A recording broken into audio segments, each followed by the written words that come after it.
पुन्हा एक बार परमेश्वराच्या नावाला धन्यवाद देत असताना प्रारंभी स्तोत्र सहित शंभर आपण वाचून परमेश्वराच्या या आराधनेला उपासनेला आपण सुरुवात करूया। स्तोत्र सहित शंभर।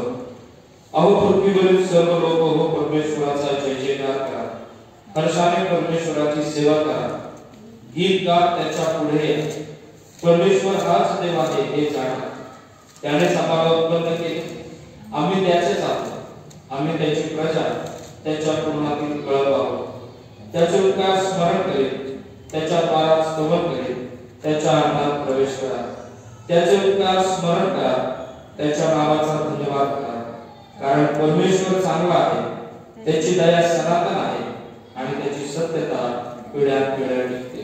डोळे झाकून आम्ही प्रार्थना। गौरवाच्या जिवंत देव बाबा, आम्ही पुन्हा एक बार ख्रिस्त येशूच्या नावामध्ये तुझ्या चरणाजवळ येतो, तुझी उपकार स्तुती करतो। सर्व मान महिमा गौरव आदर आणि सन्मान देव बाबा आम्ही तुला देतो, यासाठी की एक पर्यंत तू आमचं सहाय्य केलंस, आमचा सहाय्यकर्ता मार्गदर्शक पुढारी तू झालास। तुझ्या दयेने तुझ्या कृपेने प्रभावित स्तुत करणारा तू आमचा जिवंत देव झालास, आम्ही त्याबद्दल तुझ्या नावाला धन्यवाद देतो, तुझी उपकार स्तुती करतो।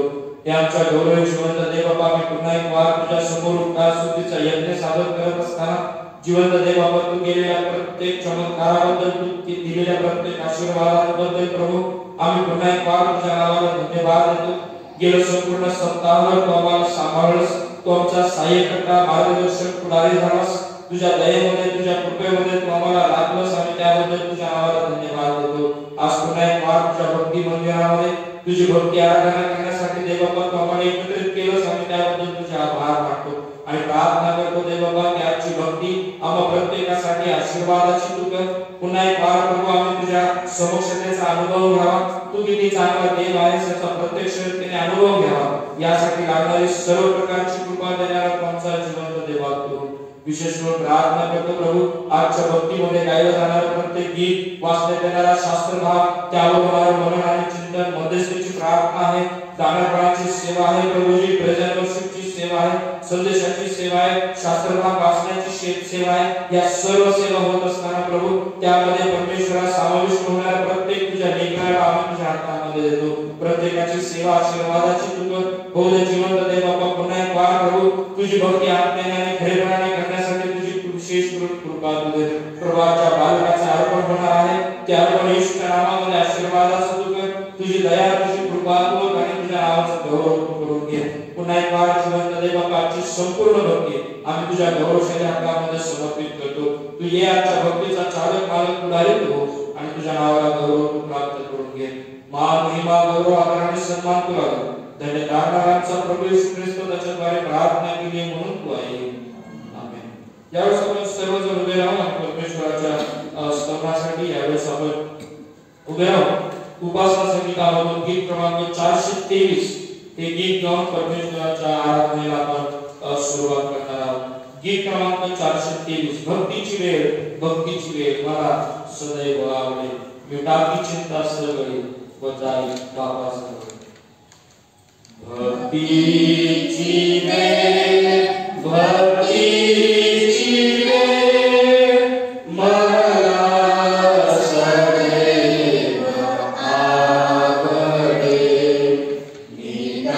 मिटावी चिंता सगळी व जाई बापाजवळ। ती सकळाच्या समयी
Let us read Psalm 86 responsively.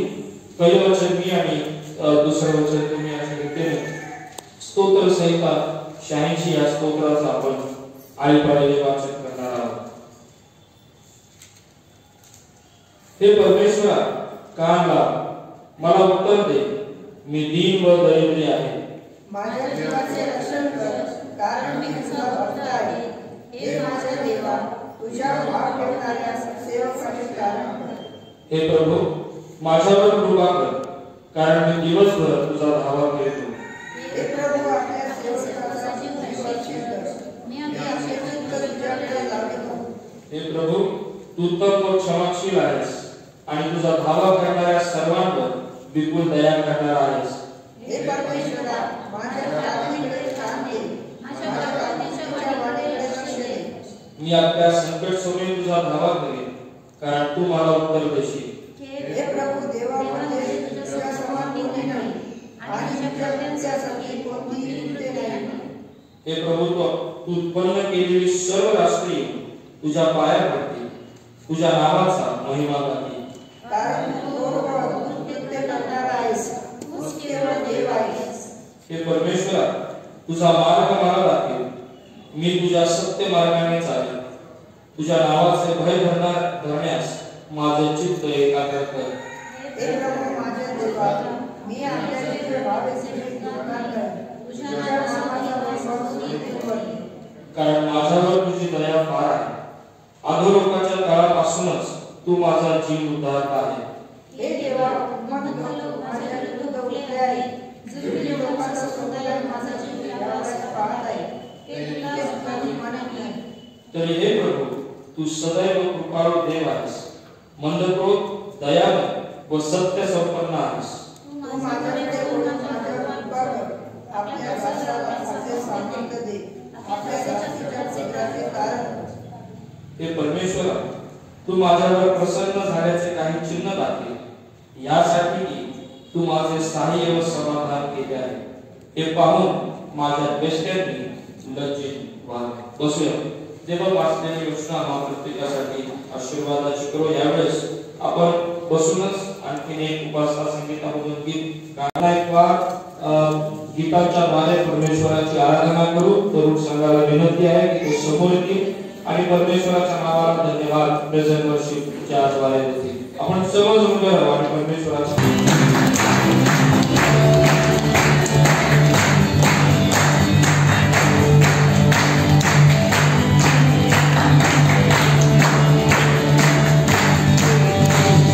Yes.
धन्यवाद देतो, तुझी उपकार स्तुती करतो, कारण धन्यवाद देव असा प्रभूचा आहेस.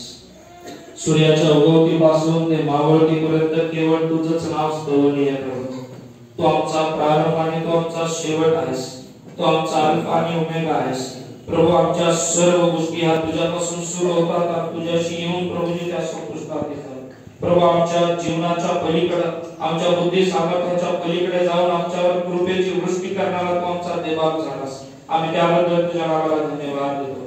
आज पुन्हा एक वार देव बाबा तुझ्या वचनाकडे लक्ष केंद्रित करत असताना आमची प्रार्थना आहे जिवंत देव बाबा की आजचं वचन आम्हा प्रत्येकासाठी आशीर्वादाचं तू होऊ दे प्रभू परमेश्वर. या संपूर्ण महिन्यामध्ये आम्ही ज्या गोष्टीकडे आमचं लक्ष केंद्रित करत आहोत प्रभू, आज पुन्हा एक वार तुझ्या वचनाच्या द्वारे ते आम्ही समजून घ्यावं, ते आमच्या कृतीमध्ये आम्ही आणावं आणि त्यातून प्रभू आम्ही तुझं गौरव करावं. अशी दया आणि कृपा तू आमचा जिवंत देव बाबा तू इथून पुढची सर्व वेळ देव बाबा आम्ही तुझ्या हातामध्ये समर्पित करत धन्यवाद दे.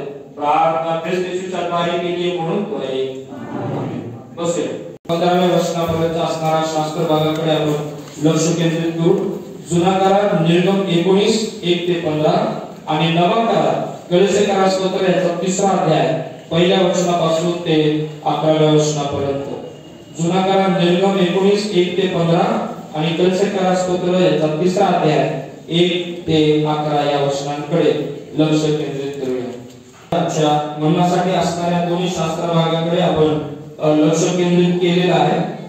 दोन्ही शास्त्र भाग आम्हाला एका वेगळ्या गोष्टीकडे किंवा एका वेगळ्या विषयाकडे घेऊन जातात.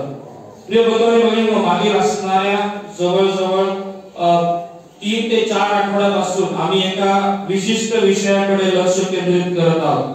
माझा नेहमीचा प्रश्न, मागच्या प्रभूचा संदेश काय होता? गुडघे टेकून प्रार्थना करा. किती जणांनी सुरू केलं मला माहित नाही, आपल्या स्वतःच्या अंतःकरणाला विचारण्यात. Very good. बर, आम्ही ज्या वेळेस आम्ही नवीन वर्षाकडे ज्यावेळेस आम्ही पदार्पण केलं आणि त्यावेळेस आम्ही मंडळी म्हणून आम्ही प्रकाशामध्ये चालण्याचं वर्ष म्हणून मंडळी म्हणून साजरं करत आहोत. 2021 वर्ष हे प्रकाशामध्ये चालण्याचं वर्ष म्हणून आम्ही सेलिब्रेट करत आहोत. मग या प्रकाशाच्या वर्षामध्ये आम्ही चालत असताना पुन्हा एकदा मी तुम्हाला रिमाइंडर देऊ इच्छितो की आम्ही प्रकाशामध्ये जर चालत आहोत तर आम्हाला जुन्याच गोष्टी घेऊन चालता येणार नाही. आम्हाला जर आम्ही ख्रिस्तामध्ये आहोत, जर आम्ही ख्रिस्तामध्ये जर आम्ही ख्रिस्ताच्या असणाऱ्या त्या सार्वभौमत्वामध्ये जर आम्ही मार्गक्रमण करत आहोत तर आम्हाला जुन्या गोष्टी घेऊन किंवा मागील गोष्टींकडे लक्ष केंद्रित करून आम्हाला त्याच गोष्टी घेऊन मार्गक्रमण या 2021 मध्ये करता येणार नाही. आणि म्हणून जर आम्हाला देवाकडे जर खरंच लक्ष केंद्रित करायचं असेल, देवामध्ये जर आम्हाला खरंच उभं राहायचं असेल, देवाच्या प्रकाशामध्ये, ख्रिस्ताच्या प्रकाशामध्ये जर आम्हाला खरंच त्या ठिकाणी मार्गक्रमण करायचं असेल तर आम्हाला देवाकडे लक्ष देणं गरजेचं आहे. कारण आमचा प्रारंभ देवापासून झाला आणि आमचा शेवट सुद्धा देवामध्ये होणं गरजेचं आहे. देवाचा एक सेवक त्याच्या पुस्तकामध्ये किंवा लिखाणामध्ये म्हणत असताना असं म्हणतो की आमची सुरुवात कशी होते याच्यापेक्षा आमचा शेवट कसा होतो हे अति महत्त्वाचं आहे. लक्षात येते का? आमच्या सुरुवातीपेक्षा देव आमच्या शेवटाकडे लक्ष देतो. आणि म्हणून जर आम्हाला ख्रिस्त केंद्रित शेवट जर करायचा आहे, जर आम्हाला ख्रिस्त केंद्रित राहून जर ख्रिस्तामध्ये आम्हाला जर विसावा घ्यायचा आहे तर आम्हाला देवाच्या वचनाकडे बघण्याशिवाय, देवाच्या वचनाकडे लक्ष केंद्रित केल्याशिवाय आम्हाला दुसरा कुठलाच मार्ग नाहीये. प्रिय बंधू आणि भगिनींनो, आणि म्हणून आज ज्या असणाऱ्या चौथ्या आणि शेवटच्या मुद्द्याकडे आज आम्ही लक्ष केंद्रित करणार आहोत. पहिलं बघितलं, जर देवाच्या मार्गामध्ये चालायचं, पहिली बाब काय करायची? देवाच्या प्रकाशामध्ये चालायचं. दुसरी गोष्ट पश्चाताप करायचा. तिसरी गोष्ट देवाकडे वळणं गरजेचं आहे. चौथी गोष्ट गुडघे टेकणं गरजेचं आहे. आज किती गोष्ट? म्हणजे नव्या कराराचा संदेश पकडून आजची जी गोष्ट आहे किंवा आजची जी बाब आहे ती आम्ही 5व्या पॉइंटकडे किंवा 5व्या बाबीकडे लक्ष देणार आहोत. त्याच्याकडे जाण्याच्या अगोदर एक छोटंसं उदाहरण आहे की माझ्या एका सिनियर मास्टरने मला एक सांगितलं. एका जंगलामध्ये काही लोक शिकारीसाठी जातात आणि शिकारीसाठी हे दोघं मित्र ज्यावेळेस जंगलामध्ये जातात त्यावेळेस जंगलामध्ये रात्री आतमध्ये जात असताना आता तरी शिकार करता येत नाही, ओके, प्राण्यांना मारता येत नाही, पण काही वर्ष अगोदर हा प्रसंग या दोन व्यक्तींचा संगती घडला आणि जंगलामध्ये गेल्यानंतर यांना जी शिकार करायची होती त्या बऱ्याच आतमध्ये गेल्यानंतर त्यांना एक प्राणी किंवा एक जनावर दिसलं आणि ते जनावर बघितल्यानंतर त्या एका मित्रानं किंवा त्या एका व्यक्तीने म्हटलं की चल बाबा आता आपल्याला हे जनावर दिसलेलं आहे, तू जो मोठा जो फोकस आहे जो लाईट आहे तू आता त्या प्राण्यावर तू त्या ठिकाणी एम कर किंवा तो फोकस त्या ठिकाणी लाव, जेणेकरून मला त्या बंदुकीचा जो नेम आहे जो निशाणा आहे तो मला योग्य रीतीने त्या ठिकाणी पकडता येईल. आणि या व्यक्तीचं पाहिजे तसं लक्ष या असणाऱ्या व्यक्तीच्या बोलण्याकडे नव्हतं, कारण जी व्यक्ती समोरचं एक मोठं जनावर पाहत होते ही दुसरी व्यक्ती त्याच्या समोर त्याच्या जवळ असलेला सशाकडे लक्ष होतं आणि एकाचं लक्ष त्या मोठ्या जनावराकडे, एकाचं लक्ष या छोट्याशा सशाकडे. आणि हा बोलत असताना ह्याने त्याचं म्हणणं ऐकून तोच आपल्या बंदुकीतला ट्रिगर दाबला आणि सशाला त्या ठिकाणी मारलं. सशाला मारल्यामुळे झालं काय की जो मोठा जनावर त्याच्या एममध्ये होतं ते मोठ्या जनावर हा आवाज ऐकून पळून गेलं.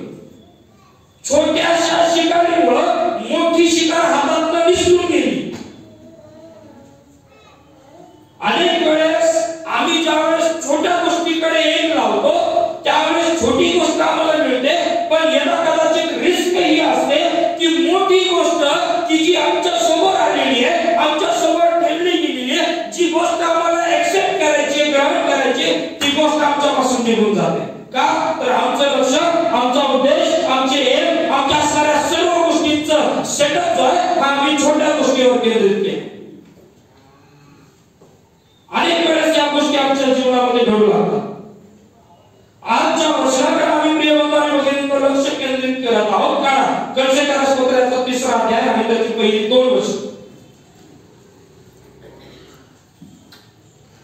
त्या ठिकाणी देवाचं वचन येण्याप्रमाणे बोलतं. त्या ठिकाणी म्हटलेलं म्हणून तुम्ही ख्रिस्ताबरोबर उठवले गेले आहात तर ख्रिस्त देवाच्या उजवीकडे जिथे बसला आहे ते त्याला वरील गोष्टी मिळवण्याचा यत्न करा.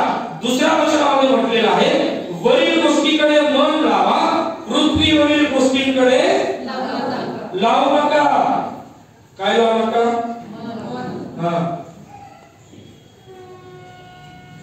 वरील गोष्टींकडे मन लावणं, वरील गोष्टींकडे पाहत राहणं, आमचा माइंडसेट हा वरच्या गोष्टींकडे सेटअप करणं. आणि आज 5वी महत्त्वाची गोष्ट जर आमच्यासाठी काय असेल, तुमच्यासाठी आणि माझ्यासाठी जर काय असेल, 5वी महत्त्वाची गोष्ट प्रिय बंधूंनो, जर आम्हाला गुडघ्यावर येऊन प्रार्थना करायची आहे, जर आम्हाला पश्चाताप करायचा आहे, जर आम्हाला देवाच्या निर्बंधाकडे जर आम्हाला लक्ष केंद्रित करायचं आहे, देवाच्या निर्बंधाकडे जर आम्हाला वळायचं आहे, परमेश्वराच्या प्रकाशामध्ये चालण्याचं वर्ष जर आम्हाला सेलिब्रेट करायचं आहे, तर या सर्व गोष्टी होत असताना आमचं मन जे आहे, आमचे विचार जे आहेत, आमची कृती जी आहे ती आम्हाला वरील गोष्टींकडे लावणं गरजेचं आहे. वरील गोष्टी म्हणजे स्वर्गाकडे, देवाकडे, ज्या देवाने तुम्हाला आणि मला निर्माण केलं, ज्या देवाने आमच्या जीवनामध्ये आशीर्वादाची ओतणी केली, ज्या देवाने तुमच्या आणि माझ्या जीवनामध्ये तो आम्हाला आशीर्वाद देतच राहिला, त्या सर्व समर्थ परमेश्वराकडे बघणं गरजेचं आहे. कलशकारा स्तोत्राचा लेखक संत पौल ज्यावेळेस या सर्व गोष्टी लिहितो, प्रिय बंधू आणि भगिनींनो, जर कलशकाराच्या पत्राची जर आम्ही बारकाईने जर आउटलाईन जर बघितली ना, तर ती आउटलाईन येण्याप्रमाणे पहिल्या अध्यायाच्या पहिल्या 14 वचनामध्ये संत पौल त्या ठिकाणी एक प्रार्थना करतो आणि त्या ठिकाणी अनेक दुवे त्या ठिकाणी कलशच्या मंडळीला देतो. त्याच्यानंतर पहिल्या अध्यायाच्या 15व्या वचनापासून ते 23व्या वचनापर्यंत जर आम्ही बघितलं तर संत पौल ख्रिस्ताचं श्रेष्ठत्व सांगायला त्या ठिकाणी विसरत नाही. त्याच्यानंतर कलशकारा स्तोत्राचा पहिला अध्याय आणि त्याच्या 24व्या वचनापासून दुसऱ्या अध्यायाच्या 7व्या वचनापर्यंत जर आम्ही बघितलं तर त्या ठिकाणी संत पौल त्याने मंडळीसाठी जे कष्ट केलेले आहेत, हे कष्ट त्याने कसे केले, का केले, कोणासाठी केले आणि त्या कष्टाच्या पाठीमागचा काय काय उद्देश आहे हे सर्व या दुसऱ्या अध्यायाच्या 7व्या वचनापर्यंत सांगतो. त्याच्यानंतर दुसऱ्या अध्यायाच्या 8व्या वचनापासून ते जवळजवळ दुसऱ्या अध्यायाच्या 23व्या वचनापर्यंत जर आम्ही चौथा भाग जर बघितला तर त्या ठिकाणी ख्रिस्तामध्ये किंवा ख्रिस्ताच्या द्वारे आमच्या जीवनामध्ये जी स्वतंत्रता आली आहे, जो फ्रीडम आमच्या जीवनामध्ये आलेला आहे, तो फ्रीडम आम्ही कुठल्या पद्धतीने वापरायचा, की त्याला काय नियम आहे, या गोष्टी संत पाऊल त्या ठिकाणी सांगायला विसरत नाही. ज्यावेळेस आम्ही तिसऱ्या अध्यायामध्ये येतो, पहिल्या वचनापासून ते चौथ्या अध्यायाच्या 6व्या वचनापर्यंत ज्यावेळेस आम्ही लक्ष केंद्रित करतो, संत पाऊल त्या ठिकाणी पवित्र जन जे आहे किंवा पवित्र जन किंवा जे त्याचे विश्वासणारे आहेत त्यांचं जीवन ख्रिस्तामध्ये कसं असावं त्याच्या संबंधामध्ये तो त्या ठिकाणी सांगतो. आणि चौथ्या अध्यायाच्या शेवटच्या भागामध्ये म्हणजे 7व्या अध्यायाच्या 7व्या वचनापासून ते 8व्या वचनापर्यंत चौथ्या अध्यायामध्ये तो त्या ठिकाणी या असणाऱ्या कलेसाच्या मंडळीला तो त्या ठिकाणी समारोप द्यायला किंवा त्याचे फायनल ग्रीटिंग्स द्यायला किंवा या सर्व गोष्टीत असणारा जो गोष्वाला किंवा कन्क्लूजन आहे तो त्या ठिकाणी द्यायला विसरत नाही. प्रिय बंधू आणि भगिनींनो, कलेसाची मंडळी ही ज्यावेळेस उदयास आली किंवा ज्यावेळेस तयार झाली, एपफ्रास नावाचा एक व्यक्ती हा त्या ठिकाणी संत पौलाकडून त्याने ख्रिस्त स्वीकारला. संत पौलाकडून मंडळीच्या असणाऱ्या सर्व गोष्टी त्याने स्वीकारल्या.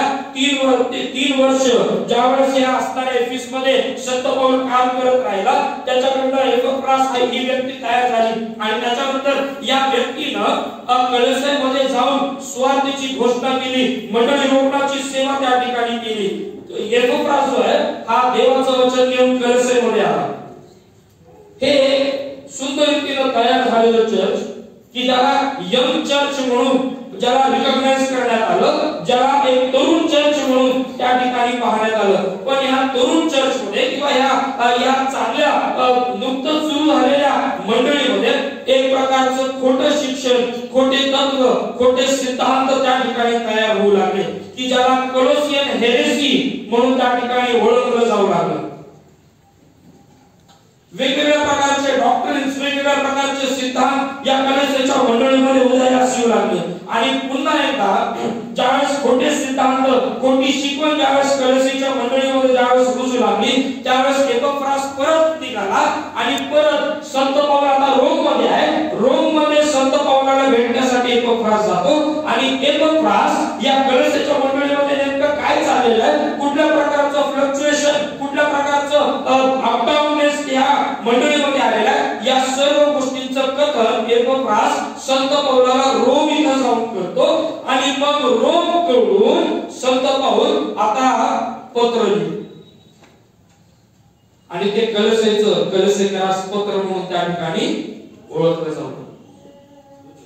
देवता आणि बहिणींनो, अशा प्रकारच्या असणाऱ्या या छोट्याशा इतिहासाकडे जर आम्ही लक्ष केंद्रित केलं तर संत पौल काय महत्त्वाच्या गोष्टी, महत्त्वाचे सिद्धांत या लिखाणामधून तो सांगत आहे.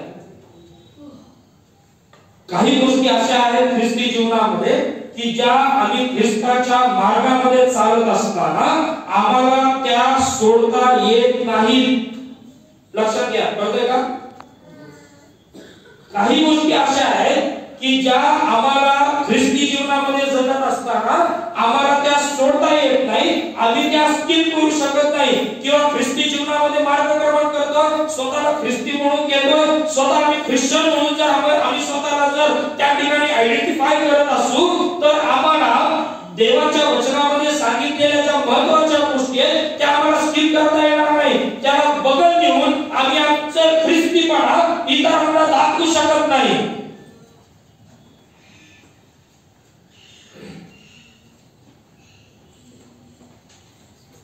आम्हाला प्रवासाला जर जायचं आहे, ओके ना, आम्हाला जर एका डेस्टिनेशनला जर पोहोचायचं आहे, आमची जर डेस्टिनी जर आहे तर त्या डेस्टिनीकडे जर आम्हाला जायचं आहे तर काय करावं लागेल? काय करावं लागेल? साधं उदाहरण आहे, मला ह्या ठिकाणाहून उतरून मला त्या ठिकाणी जो हायमास लॅम्प त्या ठिकाणी लावलेला आहे तिथपर्यंत मला जायचंय, काय करावं लागेल? पाऊल उचलावं लागेल. अजून फक्त असं पाऊल उचलून चालेल? मग चालावं लागेल. मग मी असा इथून गेलो, असा निघालो, परत असा गोल वळालो, असं गेलो, परत असा आलो, परत असा गेलो, चालेल का? मग कसं चालवायचं? सरळ? साधी गोष्ट आहे. मला जर माझ्या डेस्टिनी पर्यंत पोहोचायचंय तर सगळ्यात पहिली बेसिक गोष्ट आहे, मला ही जागा सोडायची. लक्षात येते का? ऍज अ ख्रिश्चन तुम्हाला जर त्या डेस्टिनी पर्यंत जर पोहोचायचंय तर तुम्हाला ती जागा सोडणं गरजेचं आहे. स्वर्गाकडे जर वाटचाल करायची आहे तर ज्या ठिकाणी तुम्ही उभे आहात, ज्या ठिकाणी तुम्ही आता सध्या स्थानापन्न आहात, ज्या ठिकाणी असं तुम्हाला वाटतं की ते तुमच्यासाठी कम्फर्ट झोन आहे, तुम्हाला ते सोडणं गरजेचं आहे. कधी कधी देव सोडायला सांगतो आणि म्हणून ते सोडणं गरजेचं असतं, कारण आम्हाला एका विशिष्ट डेस्टिनी पर्यंत पोहोचायचं. जी डेस्टिनी देवाने आमच्यासाठी राखून ठेवलेली आहे, जो मार्ग देवाने आमच्यासाठी राखून ठेवलेला आहे, ज्या ठिकाण देवाने आमच्यासाठी राखून ठेवलेलं आहे, त्या ठिकाणी जर आम्हाला जायचं आहे तर मला ही जागा सोडणं गरजेचं आहे. आणि अनेक वेळेस आम्हाला ती जागा सोडवत नाही. आमचा विचार हा असतो की त्या डेस्टिनीने, त्या ठिकाणाने आमच्यापर्यंत यावं, त्या डेस्टिनीने आमच्यापर्यंत मार्गक्रमण करावं. प्रिय बंधू वगैरे लोक ख्रिश्चनिटी त्याच्याविषयी बोलत नाही, पवित्र शास्त्र त्याच्याविषयी बोलत नाही. जर आम्ही पवित्र शास्त्रामध्ये जर बघितलं, मला वाटतं प्रेषितांची कृत्य पहिला अध्याय आणि 8व्या वचनामध्ये जर बघितलं तर त्या ठिकाणी स्पष्टपणे देवाचं वचन आम्हाला सांगतं, परंतु पवित्र आत्मा तुम्हावर येईल आणि तुम्हाला सामर्थ्य प्राप्त होईल. यरूशलेम, यहुदिया, शमरोन आणि पृथ्वीच्या शेवटापर्यंत तुम्ही माझे, पृथ्वीच्या शेवटापर्यंत जायचं आहे तर शिष्याला यरूशलेम सोडणं गरजेचं आहे. आणि म्हणून देवाचं वचन आम्हाला स्पष्टपणे सांगतं की वरील गोष्टींकडे मन लावा, पृथ्वीवरच्या गोष्टींकडे मन लावू नका. जर आमची डेस्टिनी देवाने ऑलरेडी सेटअप केलेली आहे, कळतं का? देवाने ऑलरेडी आम्ही कुठं असावं हे जर ऑलरेडी ठरवलेलं आहे तर आम्हाला तिथं कसं जाता येईल ह्याचा विचार करणं गरजेचं आहे. आम्हाला इथून कसं निघता येईल, आम्हाला त्या प्रकारचा विचार करणं गरजेचं आहे. देवदान वगैरे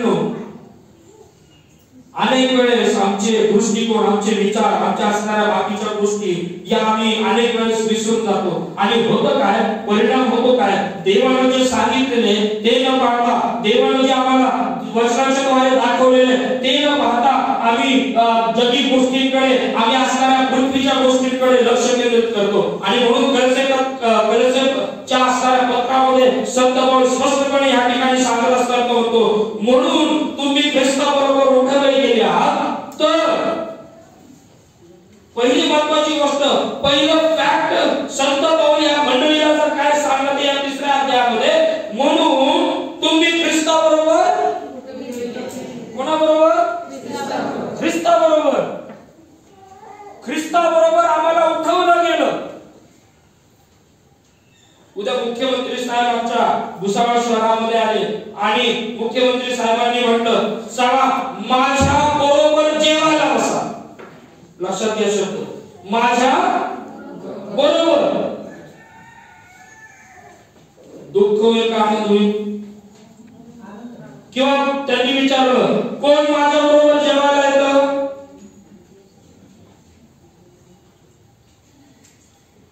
आग मनामध्ये उकळ फुटल्याशिवाय राहणार नाही तो.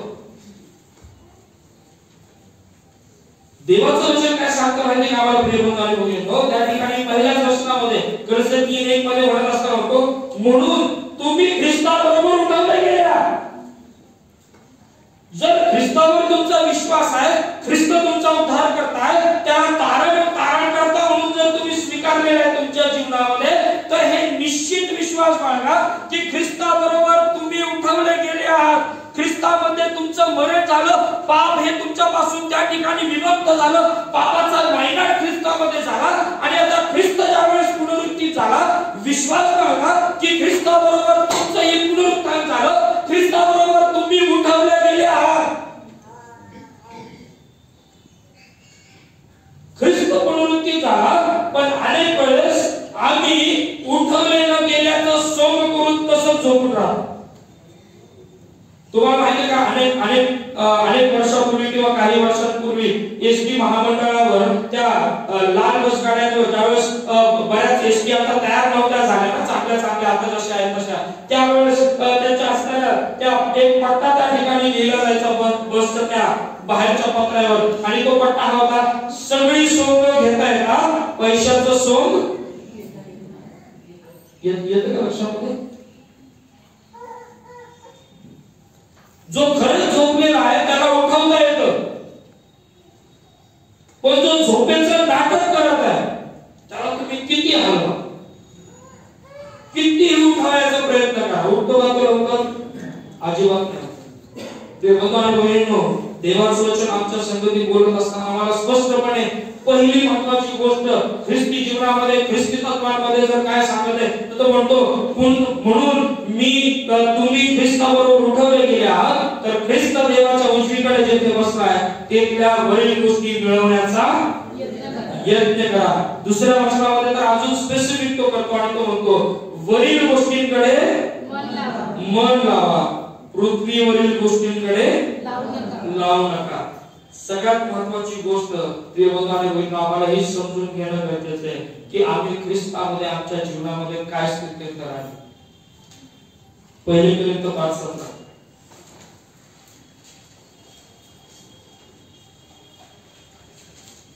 दुसरे कोरिंथ 5:17 16व्या वचनापासून जर आम्ही वाचलं, दुसरे कोरिंथ 5:16 पासून तो संपूर्ण जर भाग 19व्या वचनापर्यंत वाचला तर आम्हाला त्या ठिकाणी दिसून येतं. त्या ठिकाणी म्हटलं, तर मग आतापासून आम्ही कोणाला देहदृष्ट्या ओळखीत नाही, आणि जरी आम्ही ख्रिस्ताला देहदृष्ट्या ओळखले होते तरी आता ह्यापुढे त्याला कसे ओळखीत. पहिला आम्ही दैहिक दृष्टिकोनातून ख्रिस्ताकडे नजर लावू.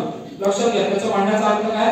आतापर्यंत आम्ही दैहिक होतो म्हणून आम्ही दैहिक नजरेने आम्ही कोणाला पाहत होतो? ख्रिस्ताला बघत होतो. पण आता आम्ही ख्रिस्ताला त्या प्रकारे ओळखत नाही, कारण आता मी ख्रिस्ताला तारण करता म्हणून ओळखतो. मी फक्त ख्रिस्ताला चमत्कार करणारा ख्रिस्त म्हणून ओळखत नाही, मी फक्त ख्रिस्ताला माझ्या गरजा पूर्ण करणारा ख्रिस्त म्हणून ओळखत नाही, तर तो माझा तारण करता आहे आणि ख्रिस्त मरणानंतर सुद्धा जीवन देतो यावर माझा विश्वास आहे. तो दृष्टिकोन आता माझा तयार झाला. येते का लक्षामध्ये?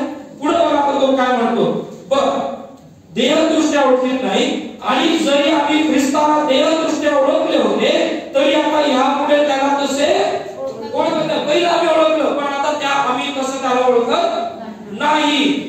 म्हणून आता म्हणतो तसं ओळखत नाही, म्हणून जर कोणी ख्रिस्ताच्या खाली असेल तर तो नवी उत्पत्ती आहे.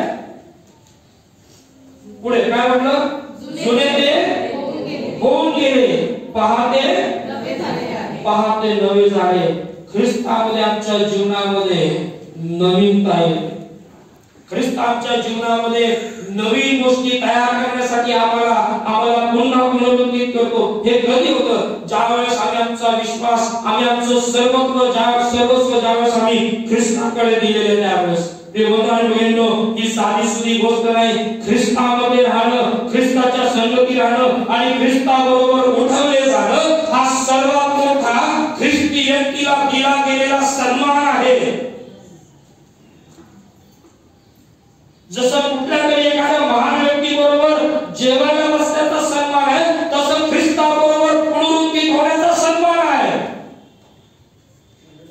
आणि अनेक जण सन्मानाला दुखलेले आहेत प्रिय बंधू, आणि म्हणून आम्हाला आमचं लक्ष केंद्रित जर पूर्ण करायचंय तर आम्हाला आमचं लक्ष त्या वरील गोष्टींकडे लावायचंय. आणि म्हणून पत्राचा लेख स्पष्टपणे दुसऱ्या वचनामध्ये म्हणतो, 3ऱ्या अध्यायाच्या, तो स्पष्ट म्हणतो, वरील गोष्टींकडे मन लावा, पृथ्वीवरील गोष्टींकडे मन लावू नका.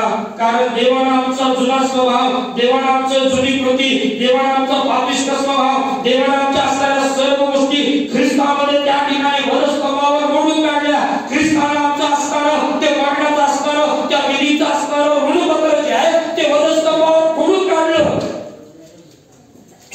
ज्यावेळेस ते जर खोडून काढलेलं आहे तर ते पुन्हा एकदा ते बाहेर काढणं याचा अधिकार देवाने तुम्हाला आणि मला दिलेला नाही. आणि म्हणून प्रिय बंधूंनो बहिणींनो, आम्हाला हे लक्षात घेणं गरजेचं आहे की आम्हाला जगी गोष्टींपासून दूर जर राहायचं आहे तर आम्हाला वरील गोष्टींकडे मन लावणं गरजेचं आहे. त्याचं पहिलं कारण काय आहे? इब्री लोकांपत्राचा 11वा अध्याय आणि त्याचं 13वा वचन.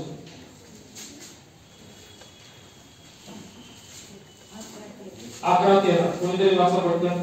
हे सर्वजण विश्वासात टिकून मेले, त्यांना वचनानुसार प्राप्ती झाली नव्हती, तर त्यांनी ती गुरु पाहिली व तिला वंदन केले. आणि आपण पृथ्वीवर परके व प्रवासी आहोत हे पत्करले. हे पत्करलं म्हणजे काय? स्वीकारलं, ग्रहण केलं. ओके ना? काय ग्रहण केलं? 13व्या वचनामध्ये त्या ठिकाणी भांडारा लेखक असं म्हणतो, हे सर्वजण कोण? सर्वजण कोण?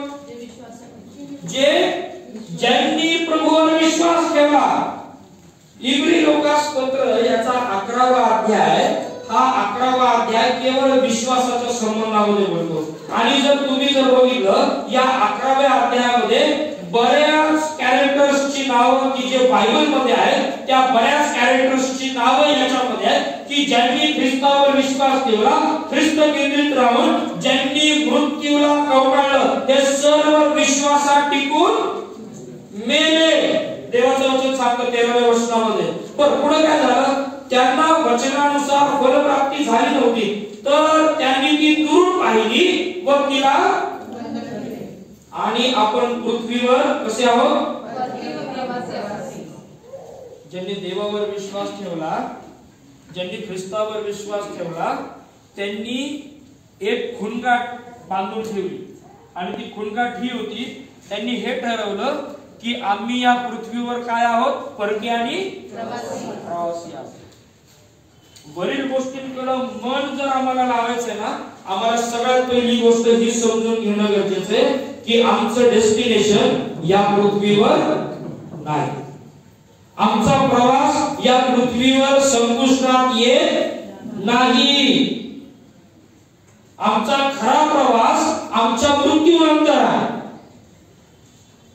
त्या जीवन प्रवासाकडे जर आम्हाला वाटचाल जर करायची आहे, मरणानंतरच्या जीवनाकडे जर आम्हाला लक्ष केंद्रित करायचं आहे, तर आम्हाला बारकाईने या गोष्टीकडे लक्ष देणं गरजेचं आहे. वरच्या गोष्टींकडे लक्ष लावणं याचा अर्थ पहिली गोष्ट ही समजून घेणं की पृथ्वीवरचं माझं जीवन जे आहे हे तात्विक आहे, हे तात्पुरतं आहे.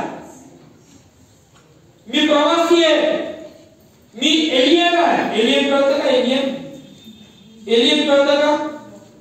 जादू नावाचा एलियन आठवतो का? हो म्हणा, माहिती सगळ्यांना. एलियन आहे आम्ही परके आहोत, आम्ही परग्रहवासी आहोत. आमचा ग्रह ख्रिस्ती व्यक्तीचा ग्रह असता, ग्रह पृथ्वी नाहीये. देवाने आमच्यासाठी दुसरी डेस्टिनी ठेवलेली आहे, त्याच्याकडे आम्हाला लक्ष लावायचंय. आम्हाला काय वाटतं माहिती का? आम्ही पृथ्वीवर आहोत ना, सगळं काही नाही. प्रिय बंधूंनो, जो आमच्यासाठी जो खरा आशीर्वाद जो आहे ना, इथं आशीर्वाद आहे, पण ज्या आशीर्वादासाठी देवाने आम्हाला जन्माला घातलेला तो आमच्यासाठी राखून ठेवला आहे.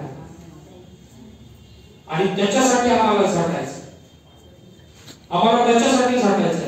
आणि म्हणून संत पाऊल म्हणतो की वरील गोष्टींकडे मन लावा, पृथ्वीवरील गोष्टींकडे मन लावू नका. फिलिप्पियस पत्र 3रा अध्याय 20वा वचन. फिलिप्पियस पत्र 3रा अध्याय आणि 20वा वचन. त्या ठिकाणी म्हटलं पहिलंच वाक्य काय लिहिलंय? आपले नागरिकत्व स्वर्गीय आहे. आपले नागरिकत्व स्वर्गीय आहे. हा, किती आधार कार्ड बनवा, किती निवडणुकीचे हे बनवा, कितीही हे बनवा, आमचं नागरिकत्व कुठे आहे? स्वर्गामध्ये. ओके ना? ते कसं मिळवता येईल ह्याच्याकडे आम्हाला पाहणं गरजेचं आहे. ठीक आहे, पृथ्वीवर जाण्यासाठी पृथ्वीचे आय कार्ड, आयडेंटिटी गरजेचं आहे, पण पृथ्वीचं आय कार्ड स्वर्गाकडे चालणार नाही. पृथ्वीकडचं बँकचं अकाउंट स्वर्गामध्ये चालणार हा. पृथ्वीवरचं जॉईंट अकाउंट स्वर्गामध्ये चालणार. तिथं फक्त पर्सनल अकाउंट आहे ना, करंट अकाउंट आहे ना जॉईंट अकाउंट आहे, फक्त पर्सनल अकाउंट. ज्याचा त्याचा हिशोब त्यांनी द्यायचा आहे. स्वप्नील नाशिककर बाळासाहेबांनी खूप सेवा केली म्हणून त्यांची लेकर स्वर्गात जातील नाही. ज्याचं त्याचं पर्सनल अकाउंट ज्याने त्याने मेंटेन करणं गरजेचं आहे. आणि म्हणून आम्हाला पृथ्वीवरच्या गोष्टींकडे मन लावायचं नाही, तर ते स्वर्गीय गोष्टींकडे, वरील गोष्टींकडे मन लावायचं आहे. म्हणून 20व्या वर्षामध्ये फिलिप्पी 3:20 मध्ये तो म्हणतो आपले नागरिकत्व तर स्वर्गात आहे, तेथून प्रभू येशू ख्रिस्त हा तारणारा येणार आहे, त्याची आपण खरंच वाट पाहत आहोत. पहिले पेत्र 2 अध्याय 11 वचन. पहिले पेत्र 2 अध्याय आणि त्याचा 11 वचन. त्या ठिकाणी बघा काय म्हटले. त्या ठिकाणी म्हटलेले प्रियजन, काढलं का? पेत्राचं पहिलं पत्र 2 अध्याय 11 वचन. त्या ठिकाणी म्हटलं प्रियजन, जे तुम्ही प्रवासी व परदेशवासी आहात त्या तुम्हास मी विनंती करतो की जीवात्म्याबरोबर लढणाऱ्या दैहिक वासनांपासून दूर राहा. देवाचं वचन आम्हाला स्पष्टपणे सांगतं प्रिय बंधू आणि भगिनींनो, जी गोष्ट आम्हाला स्वर्गात जाण्यासाठी अडथळा करत ती प्रत्येक गोष्टीपासून आम्हाला स्वतःला अलिप्त ठेवणं गरजेचं. ती प्रत्येक गोष्ट की जे स्वर्गामध्ये आम्हाला जाण्यापासून अडथळा करत आहे. एकदा एका बाळासाहेबांनी एका चर्चला प्रश्न विचारला आणि तो प्रश्न हा होता, किती जणांचा विश्वास आहे की स्वर्गात जाणार? किती जणांचा विश्वास आहे की मी स्वर्गात जाणार? मी तोच प्रश्न करतो. किती जणांचा विश्वास आहे की मी स्वर्गात जाणार? आहे विश्वास. याचा अर्थ स्पष्ट प्रिय होतो वगैरे लोक आमचा फोकस कुठतरी फ्लक्च्युएटेड आहे. आम्ही आमचं मन अजूनही कुठं लावलंय? लावा, चांगली गोष्ट आहे, पण इतकं लावू नका की त्या असणाऱ्या गोष्टीमुळं तुम्ही स्वर्गाला विसराल. इतकं पण करू नका की ज्या देवाने तुमच्या जीवनामध्ये आशीर्वादाची ओढणी केलेली आहे ते तुम्ही विसरून जाल. इतकंही करू नका की ज्या देवाने ज्या ख्रिस्ताला तुमच्यासाठी त्या जगामध्ये तारणारा म्हणून पाठवलं त्या ख्रिस्ताच्या रक्ताचं आणि त्यानं जे शरीरातलं बलिदान केलं त्या बलिदानाचं त्या रक्ताचं महात्म्य तुम्हाला समजणार नाही. इतकंही विसरू नका. हो, इतकं पण विसरू नका.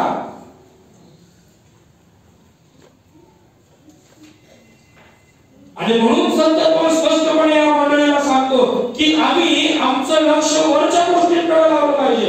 आता वरच्या गोष्टींकडे म्हणजे काय? 3 महत्त्वाच्या गोष्टी. वरील गोष्टींकडे जर आम्हाला लक्ष केंद्रित करायचंय, पहिली महत्त्वाची गोष्ट फिलिप्पियन्स पत्र 4 अध्याय 6 आणि 7 वचन. लवकर फिलिप्पियन्स पत्र 4 अध्याय आणि 6 आणि 7 वचन. तर सर्व गोष्टीविषयी प्रार्थना व विनंती करून आभार प्रदर्शनात आपली मागणी देवाला कळवा. आपली मागणी देवाला कळवा. वरील गोष्टींकडे लक्ष लावलं म्हणजे सगळ्यात पहिली गोष्ट आपली मागणी कोणाला कळवलं? कोणाला कळवलं? वरील गोष्टींकडे जर आम्हाला चित्त लावायचं आहे, वरील गोष्टींकडे जर आम्हाला मन लावायचं आहे, तर आमची मागणी आमच्या असणाऱ्या गोष्टींचा पुरवठा करणारा जो आहे, जो आमचा रिसोर्स आहे, जो आमचा मध्यस्थ आहे, जो आमचा तारणकर्ता आहे, ज्याने तुम्हाला आणि मला प्रीतिदान दिलेला आहे, ज्याने आमच्यावर अपरंपर असं प्रेम केलेलं आहे, त्या देवाला, त्या ख्रिस्ताला आम्ही आमची मागणी कळवणं, देवाला सांगणं. कधी सांगायचं? कधी सांगायचं? प्रत्येक रोज. हो की नाही? दररोज. इब्री 13:3 मध्ये तो म्हणतो की एकमेकांना प्रति दिवशी बोध करा. हो की नाही? त्याच्यानंतर स्तोत्र 96 मध्ये 2 मध्ये काय म्हटलं बघा बरं. स्तोत्र 96 मध्ये 2 दुसऱ्या वचनामध्ये तो म्हणतो परमेश्वराचे गुणगान करा, त्याच्या नावाचा धन्यवाद करा, त्याने केलेल्या कारणाची घोषणा प्रति दिवशी करा.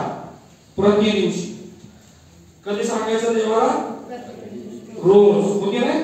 रोज देवाकडे येणं गरजेचं आहे. रोज देवाला आमची गरज सांगणं गरजेचं आहे. रोज दैवी आवाज ऐकणं गरजेचं आहे. रोज त्याचं वचन वाचणं गरजेचं आहे. रोज त्याच्याशी बोलणं गरजेचं आहे. रोज आपल्या जीवनाबद्दल देवाचे आभार मानणं गरजेचं आहे. तारणाची घोषणा दररोज करणं गरजेचं आहे. एवढंच काय, एकमेकांना सद्बोध करणं दररोज करणं गरजेचं आहे. दररोज आमची मागणी देवाला कळवणं, आमचं म्हणणं देवाला कळवणं, कारण देव आमची मागणी आमचं म्हणणं ऐकतो. एक वेळ माणूस आमचं म्हणणं ऐकणार नाही, ऐकेल का? ओके ना? मनुष्य मनुष्याचं गाराणं, मनुष्य मनुष्याची गरज, मनुष्य मनुष्याची असणारी निराशा, मनुष्य मनुष्याचं असणारं दुःख हे ऐकणार नाही. पण देव आमची निराशा, देव आमचं दुःख, देव आमचे क्लेश, देव आमची संकट, देव आमचा आनंद, देव आमच्या जीवनामध्ये असणाऱ्या हालापेटा, देव आमच्या जीवनामध्ये येणारं प्रत्येक संकट पाहतो. आणि म्हणून देवाला सांगणं गरजेचं. देवाला सांगा. ओके? माणसांना सांगण्यापेक्षा, मनुष्यावर भरोसा ठेवण्यापेक्षा देवाला शरण जावं हे बरं. आणि म्हणून देवाकडे जाणं, देवाला सांगणं गरजेचं. दुसरी महत्त्वाची गोष्ट, नीतिसूत्र याचा 3रा अध्याय 5 आणि 6 वचन. नीतिसूत्र 3, 5 आणि 6 काय म्हटलेलं आहे? तू आपल्या अगदी मनापासून परमेश्वरावर भाव ठेव. तू अगदी मनापासून आपल्या परमेश्वरावर भाव ठेव. कोणावर भाव ठेव? परमेश्वरावर. कसा? आपल्याच बुद्धीवर अवलंबून आपल्याच बुद्धीवर अवलंबून राहू नको. पुढे तू आपल्या सर्व मार्गात त्याचा आदर कर, म्हणजे तो तुझा मार्गदर्शक. दुसरी महत्त्वाची गोष्ट, वरील गोष्टींकडे लक्ष लावणं याचा अर्थ परमेश्वरावर भाव ठेवणं व सर्व मार्गात त्याचा आदर करणं, त्याचा सन्मान करणं. मग तो मार्ग कितीही खडतर असो, कितीही चॅलेंजिंग असो, कितीही काटे कुसळत्या मार्गावर असो, सन्मान कोणाचा झाला पाहिजे? अनेक वेळेस होतं काय, मार्ग खडतर असला की मग आम्ही विचार करतो काय चांगला मार्ग निवडा, पण त्या खडतर मार्गाने प्रवास करायला आम्हाला, कारण जगाने आम्हाला आमचं माइंडसेटच त्या प्रमाणात करून ठेवलं नाही. आम्हाला सगळं चांगलं चांगलं पाहिजे. केळ खातो आपण, बरोबर? हो की नाही? कसं खातो? का? तसंच खा की. सगळ्यात जास्त विटामिन्स कशात असतात? साल्ट्यामध्ये असतात. तेच फेकतो आपण. का बरं? आम्हाला माहितीये की आपलं चांगलं लागतं, चांगलं लागतं का? नाही. जगाने आम्हाला ते शिकवलंय. निसर्गात आम्ही काही गोष्टी शिकलेलो आहोत आणि म्हणून आम्हाला लक्ष केंद्रित करणं गरजेचं आहे. प्रिय बंधू, आम्ही आमच्या जीवनामध्ये का फेल्युअर्स आहेत माहितीये का आमच्या जीवनामध्ये कठीण आहे? कारण आमचा फोकस जो आहे ना तो डळमळीत. हबे इन्स्टिट्यूट नावाचं एक सेवा आहे, त्याच्यामध्ये गोल सेटिंग नावाचा एक सब्जेक्ट त्या ठिकाणी शिकवला जातो. जोपर्यंत तुमच्या जीवनामध्ये तुमचा गोल जर सेट नाही तर तुमचं जीवन हे आशीर्वादित होऊ शकत नाही. मग बऱ्याच गोष्टी आम्ही त्याच्यामध्ये शिकवत असतो. आणि म्हणून आम्ही ख्रिस्ती व्यक्ती हा एमलेस असावा. लक्षात येते का? ख्रिस्ती व्यक्ती हा एमलेस असावा. आणि जर आम्ही एमलेस आहोत तर आम्ही क्राइस्टलेस आहोत, हे लक्षात. आणि म्हणून आम्हाला आमचे ध्येय धोरण जे आहेत ते आम्हाला माहित हवेत. हे वचन आम्हाला ध्येयाच्या संबंधाने शिकवतं, आम्हाला गोल सेटिंगच्या संदर्भामध्ये शिकवतं. आमचा फोकस काय असावा, आमचं विजन आणि मिशन काय असावं हे आम्हाला शिकवतं. का? कोण शिकवतं? देवाचं वचन आम्हाला शिकवतं. Unless and until you have a vision, you cannot have a mission.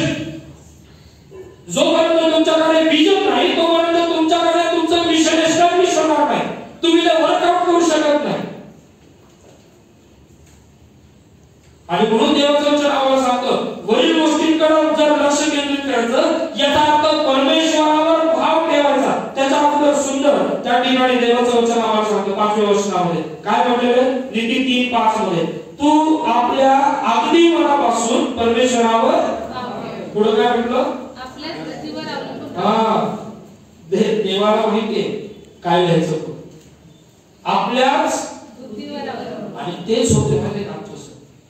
आम्ही कोणाच्या बुद्धीवर अवलंबून आहोत, आपल्याच. अनेक वेळेस देवाच्या गोष्टी आम्ही करतो माहितीये का, लक्षात येते का? काय देवाचं वचन आम्हाला सांगतं की आपल्याच बुद्धीवर अवलंबून राहू नको, कारण अनेक वेळेस देवाला जे करायचंय ना ते आम्ही करून टाकतो. याचा अर्थ आम्ही आमच्याच बुद्धीवर अवलंबून राहतो, आम्ही आमच्या बुद्धीला प्राथमिकता देतो. प्रिय बंधू भगिनींनो, लक्षात घ्या, देवाला जे करायचंय ते देवाला करू द्या, आम्हाला जे करायचंय ते आम्ही करायचं. ज्या गोष्टी देवाच्या अखत्यारीत आहेत त्या आमच्या अखत्यारीत घ्यायच्या नाही, देवाचं ते देवाला करू द्यायचं.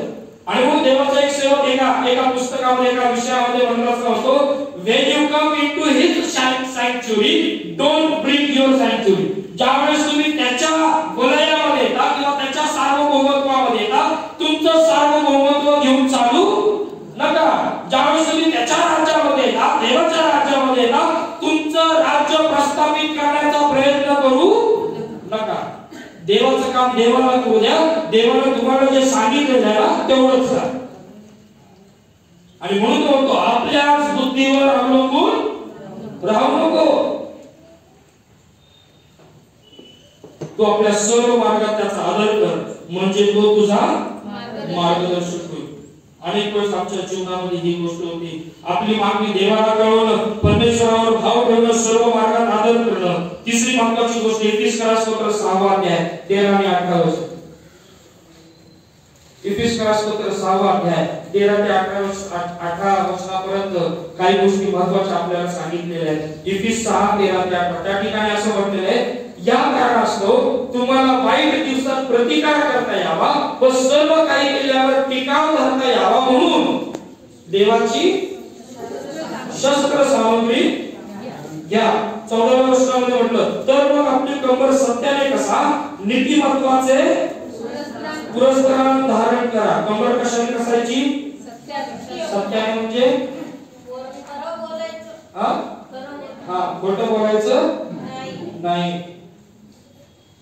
सत्याने कसा, माझ्या मुखातून कसलेच, हो की नाही, कसलेच नुसतं पुचकं भाषण नाही, कसलेच पुचके भाषण न निघो, पण देवाच्या उन्नतीसाठी, देवाच्या उन्नतीसाठी. हे मुख जे दिलंय ना, ही काय म्हणतात त्याला, जीभ. कशासाठी दिली, देवाने कशासाठी दिली, आशीर्वाद आणि चांगलं बोलण्यासाठी दिली ना, हो की नाही, चांगलं बोलण्यासाठी दिली, वाईट बोलण्यासाठी दिली का. हा, तुम्हाला माहिती आहे का सगळ्यात जास्त वापर जीवेचा काय होतो, आम्ही नाही, खोटं बोलणं तर आहेच, पण ही जीव आहे ना स्वतःपेक्षा ना इतरांच्या गोष्टी बोलण्यामध्ये जास्त इंटरेस्ट करायचा. हा सर्व एवढं का, मी माझ्या मनाचं सांगत नाही. बायबल मध्ये जीवेला काय म्हटलंय, आग. प्रिय बंधू आणि भगिनींनो, देवाची शस्त्र सामग्री धारण करणं. आणि पहिलीच गोष्ट देव सांगतो, तुमची कंबर कशाने कसायची आहे, सत्याने. पुढे म्हटलं नीतिमत्वाचं पुरस्कार धारण करणं. पुढे म्हटलं शांतीच्या सुवार्तेने लाभलेली सिद्धता. शांती असणं गरजेचं आहे. जो व्यक्ती स्वतः शांत आहे ना, तो इतरांना काय करतो, आणि जो स्वतः शांत आहे तो दुसऱ्यांनाही अशांत करतो. लक्षात येते का, ही गणित आहे बरं का. पुढे काय म्हटलं 16व्या वचनामध्ये, आणि या सर्वांबरोबरच जिच्या योगे त्या दुष्टाचे सगळे जळते बाण तुम्हाला विझवता येतील. जेवढे सगळे दुष्टतेचे जळते बाण जर आम्हाला विझवायची असतील ती विश्वासाची काय घ्या, ढाल हाती घ्या. ओके ना?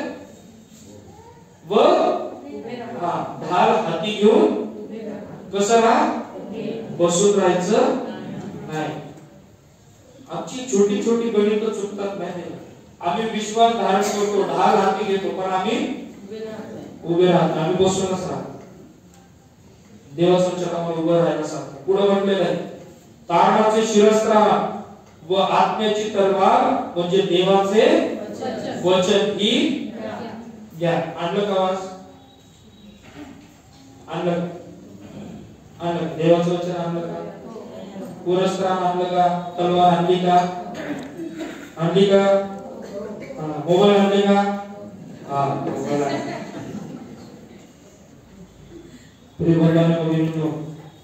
बायबल चोरीसाठीचा एक मेसेज मी आज दिलेला आहे.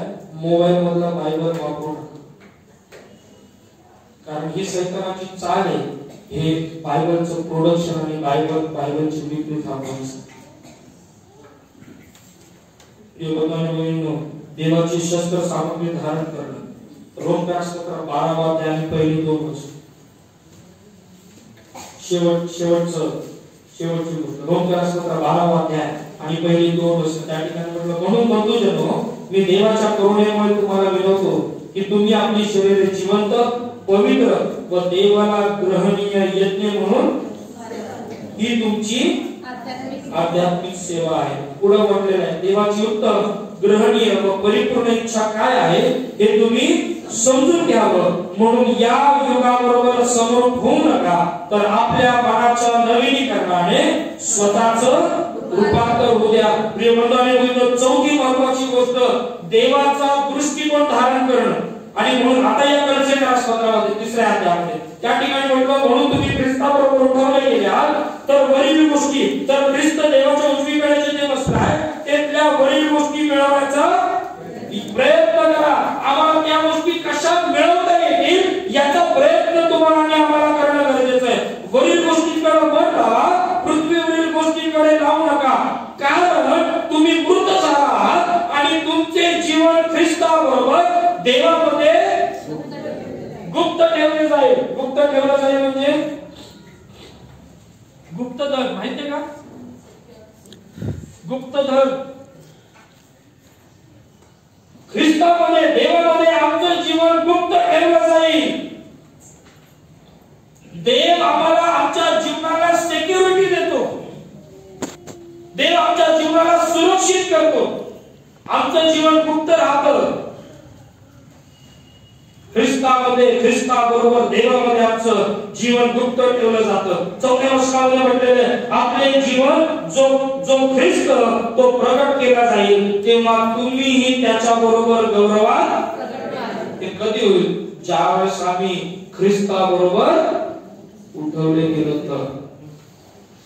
गौरवात ख्रिस्ताबरोबर जायचंय, त्याच्या संगती त्याच्या बरोबर उठणं गरजेचं आहे. पुनरुत्थित होणं गरजेचं आहे. आता 5व्या वचनामध्ये काय म्हटलेलं आहे? आता पृथ्वीवरील गोष्टींकडे मन लावू नका. त्याच्या संदर्भामध्ये संत पौल एक्सप्लेन करतो. तर पृथ्वीवरील तुमचे अवयव म्हणजे जार कर्म, अमंगळपणा, काम वासना, कुवासना व लोभ याला मूर्तिपूजा म्हणावे. हे जीवे मारा. ज्या गोष्टी जिवंत देवापेक्षा, ज्या अमंगळ गोष्टी, कुवासना, कामवासना या जर आमच्यासाठी आयडल जर होत असतील तर त्यांना आमच्या जीवनात काढून टाकणं, मारून टाकणं गरजेचं आहे. कारण त्या जर तशाच राहिल्या तर 6व्या वचनामध्ये सांगितलेलं आहे, त्यामुळे देवाचा ओढायचा आहे का देवाचा कोप?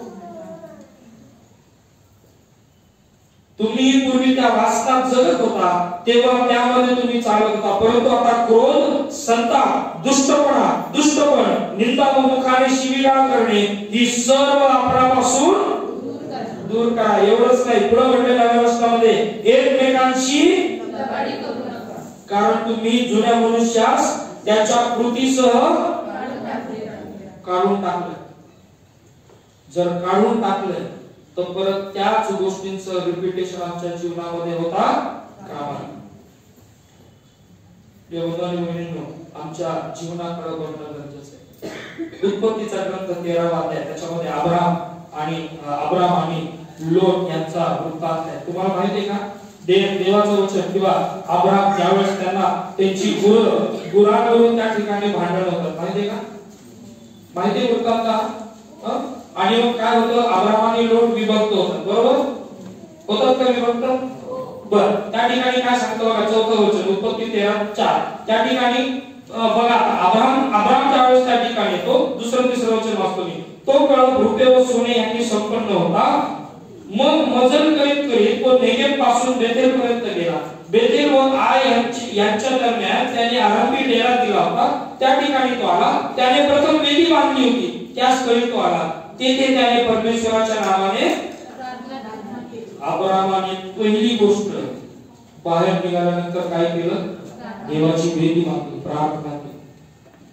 त्या स्थळी तो आला. तेथे त्याने परमेश्वराच्या नावाने प्रार्थना केली. अब्रामाबरोबर लोट जात होता. त्याची मेंढरे गुरेढोरे व पाळी होती. त्यास एकत्र राहण्यास तो प्रदेश, कारण त्यांची मालमत्ता एवढी झाली की त्यास एका स्थळी राहता येईना. आणि मग या सर्व गोष्टी होत असताना अब्रामाने आणि ह्या दोघांनी एक आपसामध्ये एक गोष्ट ठरवली. अब्राम लोटास म्हणाला 8व्या वर्षामध्ये, हे पहा, माझ्या तुझ्यामध्ये आणि माझे गुराखी व तुझे गुराखी यांच्यामध्ये तंटा नसावा, कारण आपण भाऊबंद आहोत. सर्व देश तुला मोकळा नाही काय, तर मजपासून वेगळा हो. तू डावीकडे गेलास तर मी उजवीकडे जाईन, तू उजवीकडे गेलास तर मी डावीकडे जाईन. शेवटी लोकांनी आपली दृष्टी फेकून यार्देनेचे सर्व खोरे पाहिले. तो ती सर्वत्र भरपूर पाणी आहे असे त्याला दिसून आले. परमेश्वराने सदोम व गमोरा यांचा नाश केला. त्यापूर्वी सोरागरेसचा सर्व प्रदेश परमेश्वराच्या बागेसारखा आणि मिस्र देशासारखा होता. ही यार्देनेची सर्व तळवट लोटांनी आपणासाठी व तो पूर्वेकडे प्रवास, ते ह्याप्रमाणे एकमेकांपासून वेगळे झाले. अब्राम कनान देशात राहिला व लोट तळवटीच्या नगरातून राहिला आणि मुक्काम करीत त्याने आपला डेरा सदोमापाशी दिला. गंमत काय आहे प्रिय बंधू भगिनींनो, खरी गंमत काय आहे बघा. आता या सर्व गोष्टी होत असताना दिसतात. लोटाने तळवटीचा प्रदेश, जे चांगलं जिथं चांगली पूर्ण आहे तो भाग निवडला. जे डोळ्याला मनोहर दिसणार आहे ते सगळं कोणी निवडलं, लोटाने. अब्रामाने काय दिलं, अब्रामाकडे काय आलं, कनान देशाकडे तो आला, हो की नाही? या कनान देशाकडे तो आला. मजल करत लोट सदोमाच्या जवळ. गमत लक्षात घ्या, लोटाकडे आता केवळ प्राण्यांची जनावरांची धनसंपदा नाही, आता त्याच्याकडे जमिनीची प्रॉपर्टी पण आली. आता चांगलं पूर्ण आलं, सगळं त्याचं गोष्टी आता एस्टॅब्लिश होत राहिल्या. पण गमत काय, देवाचं वचन बघा काय सांगतं 14व्या वर्षामध्ये, उत्पत्ती 13:14 काय सांगितलंय. लोट अब्रामापासून वेगळा झाल्यावर परमेश्वर अब्रामाला म्हणाला, हा, लोट वेगळा झाल्यानंतर लोटानं त्याची चॉईस त्या ठिकाणी ठेवली. लोटानं सगळं चांगलं निवडून घेतलं. तोपर्यंत देव अब्रामाशी बोलला नाही. एकदा का लोट विभक्त झाला, वेगळा झाला, देवानं अब्रामाशी त्या ठिकाणी बोलायला सुरुवात केली. ज्यांची नजर, ज्यांची दृष्टी, ज्यांची मानसिकता, ज्यांचा दृष्टिकोन हा केवळ जगी गोष्टींवर आहे, देव त्यांच्यासाठी संतान कधीच चालत नाही. अब्रामासाठी देवाने बोलायला सुरुवात केली. कधी, ज्यावेळेस तो कठीणतेमधून जात आहे, ज्यावेळेस त्याच्याकडे काही संपत्ती नाही, ज्यावेळेस त्याने आपल्या भाऊबंदासाठी सर्वस्व सोडलं, त्यावेळेस देव अब्रामासाठी हितगुज करणार. हे लक्षात घ्या प्रिय बंधू. आणि म्हणून तो लोट अब्रामापासून वेगळा झाल्यानंतर परमेश्वर अब्रामाला म्हणाला, तू आहेस तिथून उत्तरेकडे, दक्षिणेकडे, पूर्वेकडे व पश्चिमेकडे दृष्टी लावून पहा. लोटानं त्याच्या नजरेनं बघितलं, अब्रामाला परमेश्वराच्या नजरेनं बघितलं. लक्षात येते का? हे लक्षात घ्या. मी तुझी संतती पृथ्वीच्या रजकणांसारखी करीन. कोणाला पृथ्वीच्या रजकणांची गणना करिता आली तर तुझ्या संततीची गणना होईल. उठ, या देशाची लांबी रुंदी फिरून पहा, कारण तो मी तुला लोटानं तळवटीचा प्रदेश मिळवला. आम्हाला सगळं जग लक्षात येते का? ही देवाची महानता आहे. ज्यावेळेस आम्ही आमचे लक्ष वर लावतो आणि म्हणून पृथ्वीच्या गोष्टी या तात्विक आहेत. काळ परतवे, वेळ परतवे ह्या बदलतील, संपुष्टात येतील, नाही तशा होतील. देव जे देतो ते कधीच संपुष्टात येत नाही. देव जे देतो ते कधीच संपुष्टात येत नाही. शेवटचं उदाहरण मी सांगतो आणि मग या ठिकाणी थांबतो. एक साऊथ आफ्रिकेमध्ये एक मिशनरी जोडतो बऱ्याच वर्षापासून काम करत होतं आणि काम करत असताना ज्यावेळेस त्यांची रिटायरमेंट झाली, रिटायरमेंट नंतर यांनी ठरवलं की आपण साऊथ आफ्रिकेमध्ये इतकी वर्ष राहिले पण आता आपण आपल्या मायदेशी परतू. आणि म्हणून हे जे कपल आहे, हे जे नवरा बायको आहेत, मिशनरी आहेत, ते आता पुन्हा एकदा न्यूयॉर्कला येण्यासाठी जहाजाने निघाले. आणि त्या जहाजाने प्रवास करत असताना ज्यावेळेस ते न्यूयॉर्कला त्या समुद्राच्या असणाऱ्या कडेला ज्यावेळेस ते जहाज लागत होतं, ज्यावेळेस त्या ठिकाणी डॉकयार्डला ज्यावेळेस ते येत होतं, त्या बंदराला लागत होतं, त्यावेळेस त्यांनी बघितलं की त्या असणाऱ्या जहाज ज्या ठिकाणी लागतं त्या ठिकाणी प्रचंड गर्दी त्या ठिकाणी जमलेली आणि प्रत्येक जण टाळ्या वाजवते, कोण मोठमोठ्याने ओरडते आणि त्यांना वाटलं की किती चांगली गोष्ट आहे की आम्ही एवढ्या वर्षांची सेवा करून आलो आणि ही लोक आमच्यासाठी टाळ्या वाजवते, आमची प्रशंसा करते, आमची वाहवा करते.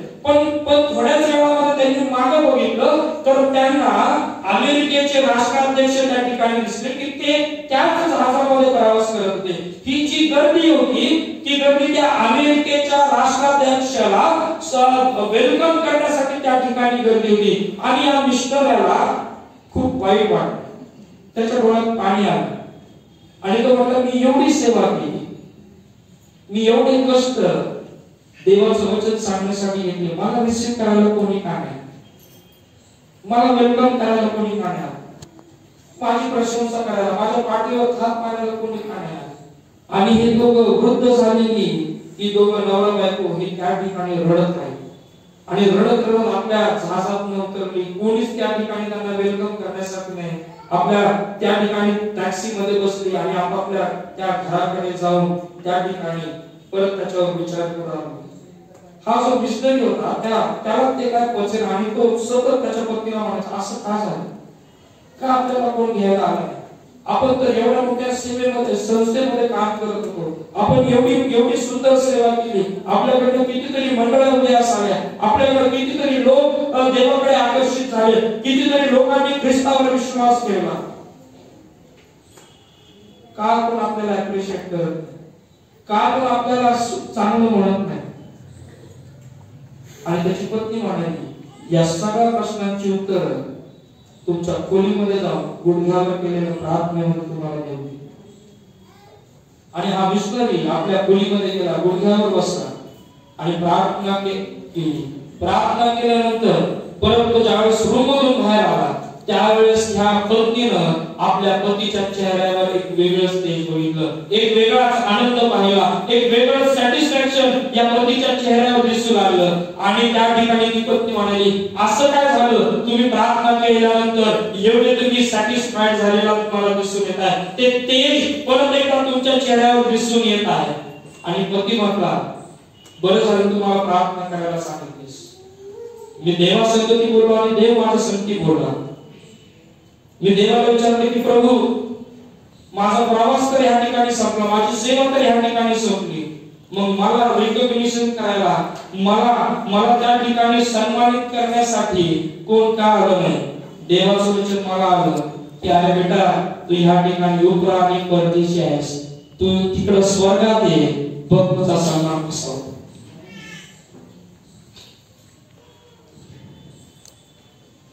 तू इथं उभा आहेस, तू प्रवासी आहेस, इथल्या सन्मानाची अपेक्षा करू नकोस. तुझं डेस्टिनेशन हे स्वर्ग आहे, तू तिकडे ये, बघ तुझ्यासाठी माझा स्वर्ग, माझे देवदूत असंख्य वडील तुझ्यासाठी कसं तुझं स्वागत. प्रिय बंधू आणि भगिनींनो, कुठल्या गोष्टीकडे लक्ष आहे? पृथ्वीवर की वरच्या गोष्टीकडे? डोळे झाकूया, डोळे झाकूया. आपलं समर्पण यावेळेस आपण करूया, आपलं समर्पण करूया. कोणी कोणाकडे बघणार नाही. देवाचं वचन अतिशय स्पष्टपणे प्रिय बंधू आणि भगिनींनो आपल्याकडे आहे, अतिशय स्पष्ट. आपलं ठिकाण हे नाही प्रिय बंधू भगिनींनो. आणि जर या ठिकाणापासून जर आम्हाला जर योग्य प्रकारचा विसावा जर घ्यायचा असेल तर त्या स्वर्गाकडे आम्हाला आमची घोडदौड करणं, आमचा विश्वास त्या प्रकारे धारण करणं गरजेचं आहे. आणि म्हणून आम्ही ह्या ठिकाणी उपडे आहोत, आम्ही प्रवासी आहोत. आमचा देश हा सियोन देश आहे, आमचा देश हा स्वर्गीय देश आहे, ज्याच्यासाठी आम्ही ह्या ठिकाणी संपूर्ण कष्ट करत आहोत. या आपण सर्वजण त्या विश्वासाने आपलं समर्पण त्या देवाकडे करूया. या आपण सर्वजण पुन्हा एकदा देवाच्या समक्षतेमध्ये आपण सर्वजण उभे राहूया आणि ते गीत मोठ्या विश्वासाने एकत्रित होऊन गाऊया. सियोन देश हमारा है देश, रहते हैं हम परदेश, जाएंगे हम अपने देश. आपण सर्वजण उभे राहूया. जेसन आपल्याला या ठिकाणी मार्गदर्शन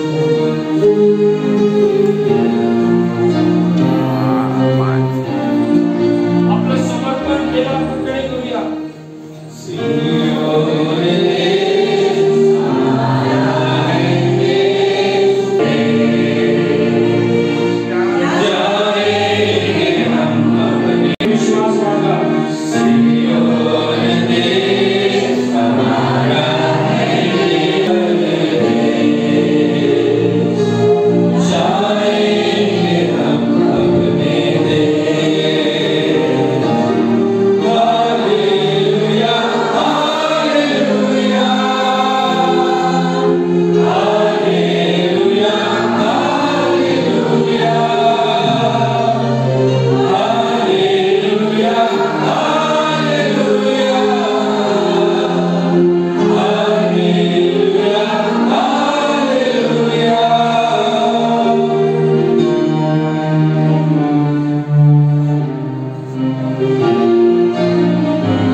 जगामध्ये सगळ्या गोष्टी तात्विक आहेत, त्या आज आहेत उद्या नाही आहेत प्रभू.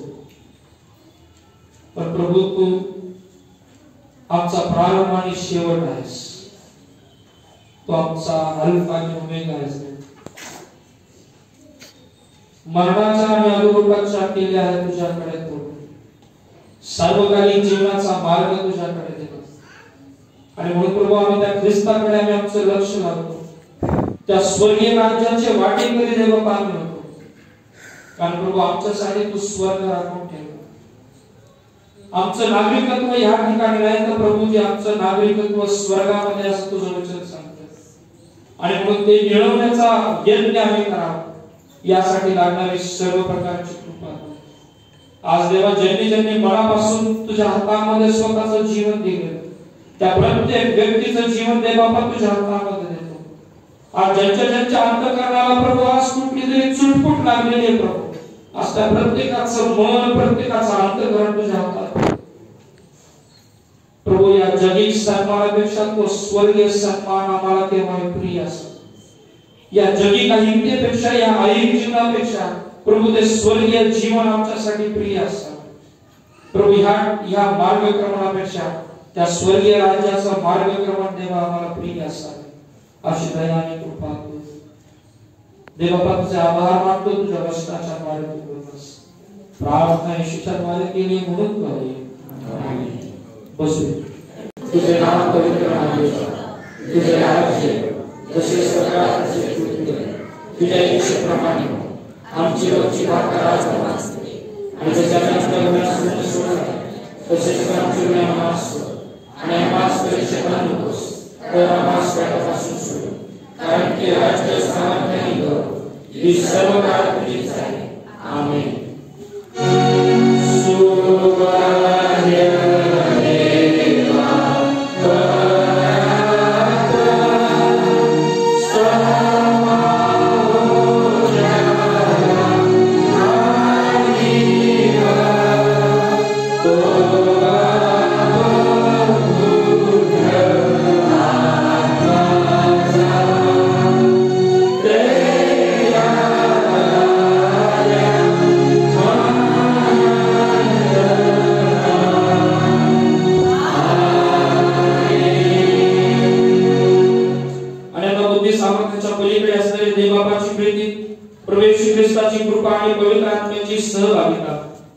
प्रत्येकाबरोबर विशेष करून इथे जमलेल्या प्रत्येक लहान सदस्याबरोबर येथून पुढे सदा सर्व काळासाठी असो.